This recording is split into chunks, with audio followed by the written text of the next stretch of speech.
Yo, what's up guys? Welcome back sa aking channel. At guys, pag-uusapan at pag-aaralan natin at magbibigay na rin ako ng tips para maiiwas natin sa motor mo itong pangyayaring to, no? Tmx125 Alpha. So, isang taon pa lang siya guys, no? Pampasadang tricycle, no? Yan, may tricycle, may sidecar. Yan.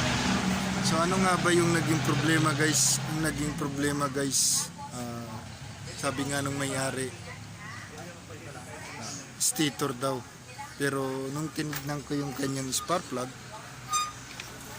ay may kuryente naman, no? Ito yung kanyang spark plug, pero may kuryente. At sa katunayan guys, may dala nga yung may-ari na stator, no?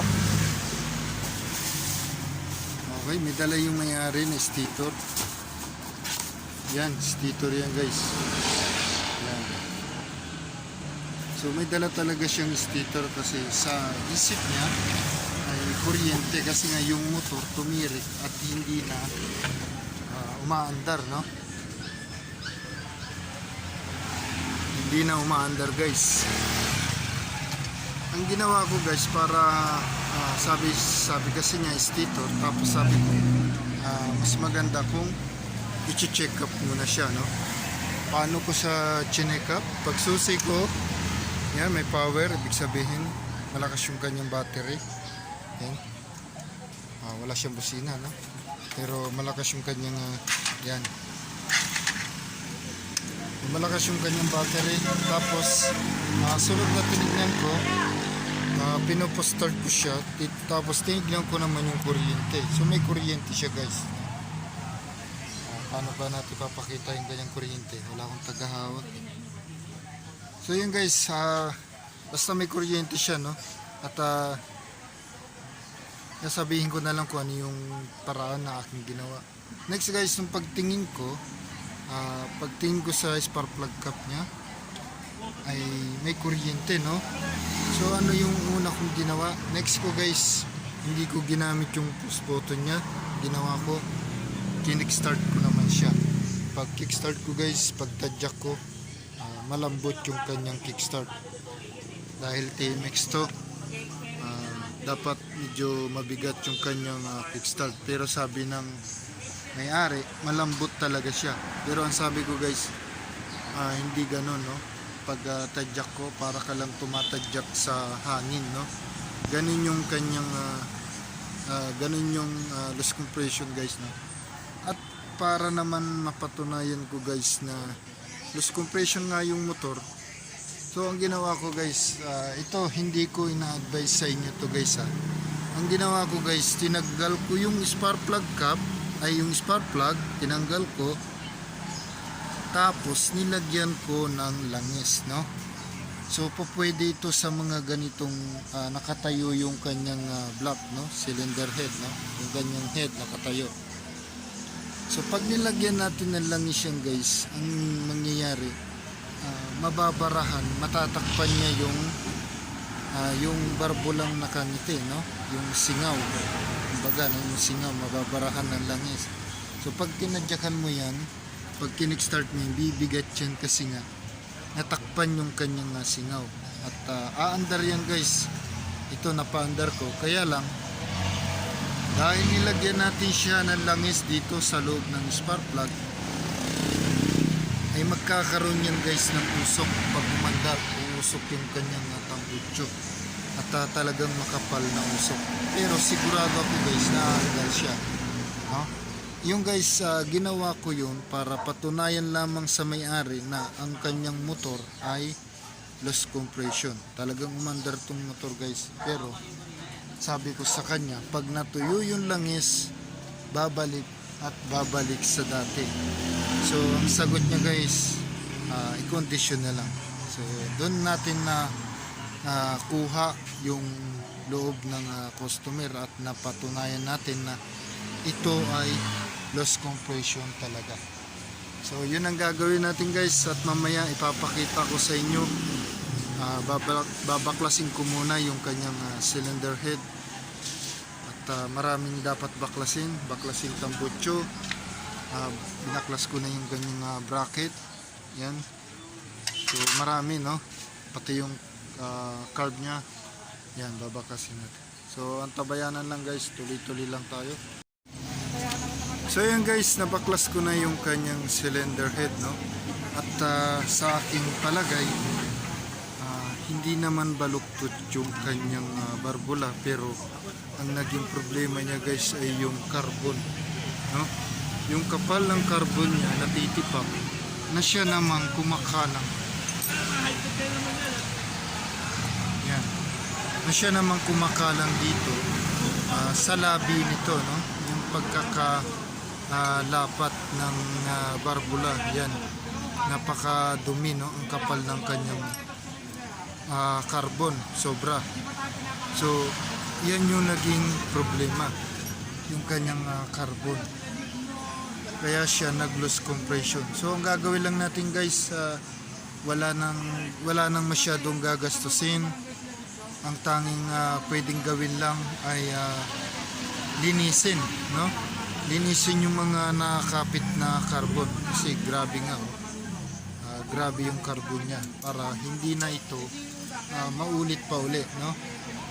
Bilang ang pwede natin gawin sa kanyang barbula, sisilipin natin mabuti kung ito ay baluktot, no? Yan din ang isang sanhi ng pag-loss compression ng ating motor, no? Yung barbula. So yan, titignan natin mabuti guys kung may baluktot, no?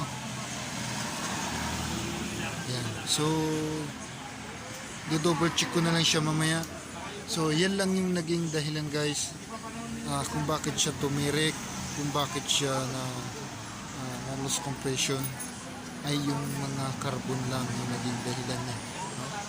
Yan, napakakapal ng kanyang carbon, no? So yan lang ang ating lilinisin, at ibabalik na natin, no, mamaya. Pagkalinis, pwede na natin siyang balik. Okay, ito na guys, symbol na natin, at testingin naman natin guys kung okay na yung kanyang no? Gusto ko lang yung ating camera. Alright.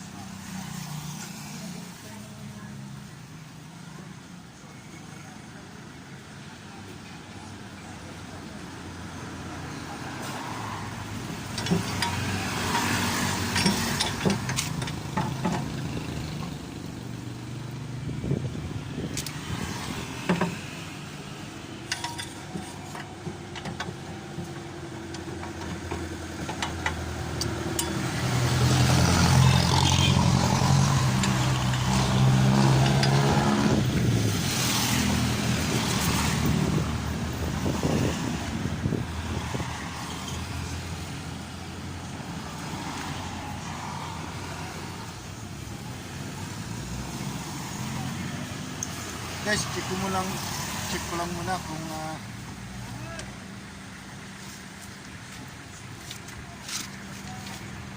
check lang natin guys kung okay na yung kanyang kickstart, no? Hindi na siya malambot, kasi kaya nga natin tinap overhaul to para ayusin yung pagkaka-loss compression niya, no? Dahil doon sa singaw, kaya siya loss compression, no? Dahil doon sa mga carbon. So hindi ko muna siya kinabit, testingin ko lang muna.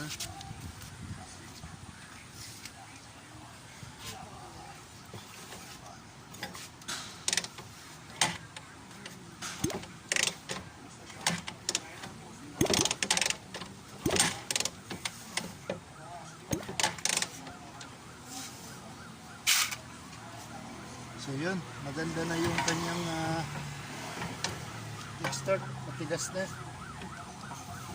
So balik ko lang muna yung dapat ibalik.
guys, testing na natin paanda rin.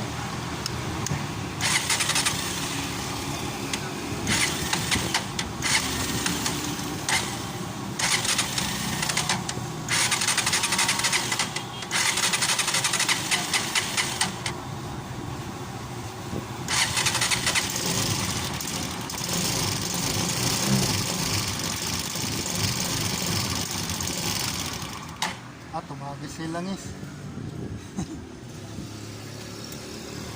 So yan guys, kanina tumirik ito at ngayon umaandar na siya, no.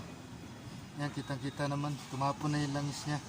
At pinaandar lang natin na walang takip para malaman natin kung success yung ating ginawa. At kitang-kita naman guys, no, hindi tayo nagkamali kasi bago natin siya ginawa, dinouble check natin siya. So sa ngayon, napaandar na natin siya, okay na yung sakit niya. At ibabalik ko lang yung mga cover niya dito para napaandar na natin siya.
So yun guys, kung kanina hard starting siya, tinimpla lang natin siya, pero ngayon one click na siya, no?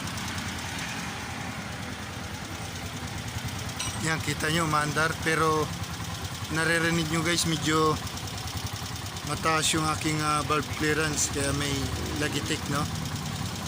At i-adjust ko na lang ulit.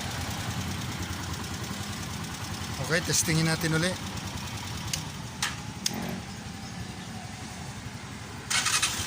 Yan. So napakalambot niya na panda rin, no?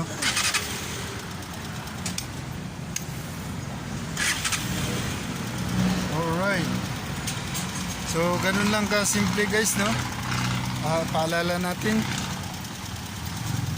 itong motor na to ay nag-loss compression, at dahil yun, so magbibigay ko yung mga dahilan kung bakit naglo-loss compression yung motor. Una, dahil doon sa carbon ng doon sa ibabaw ng piston at kumakapit ito sa barbula, no? Pangalawa, yung yung hindi natin pagpapa-tune up, no? Kasi pag Honda brand, maliit lang kasi yung valve clearance nito, no?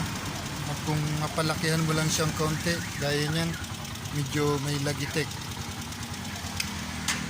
So ganun lang kasimple bakit nag-loss compression, dahil sa carbon at hindi pagpapa-tune up, nababaluktot ang barbula. So dahil sa okay naman yung kanyang barbula, at dahil dun sa carbon siya nag-loss compression, no? Ngayon maganda na yung kanyang kickstart. Matigas siya guys, at talagang nahihirapan yung aking paa, no? Pero kanina kasi pag tinatadyakan mo siya, masyado siyang malambot, no? Sa ngayon okay na siya, at one click, no? Kondisyon na kondisyon uli yung motor. So wala tayong masyadong pinalitan. Ano nga ba ang aking pinalitan, no? Wala, binalik ko lahat, pati yung gasket na aluminum, no? Latag, binalik ko. Ang ginawa ko, kinapitan ko lang siya nitong gasket maker, at pwede na siya uli gamitin, no? Yan, ganun lang ka simple guys, at sana may matutunan kayo sa ating tutorial. At please guys, paki-subscribe yung aking YouTube channel, at ingat lang lagi, double check lang sa trabaho natin, no? Gaya ng ginawa ko dito sa motor na to, nagdala ng stator yung may-ari dahil sa inakala niyang kuryente. At ang sagot ko nga sa kanya guys, mas maganda kung i-check up muna bago magpalit, no? So yun ang aking ginawa, at napag-alaman ko na loss compression siya at hindi naman kuryente ang problema.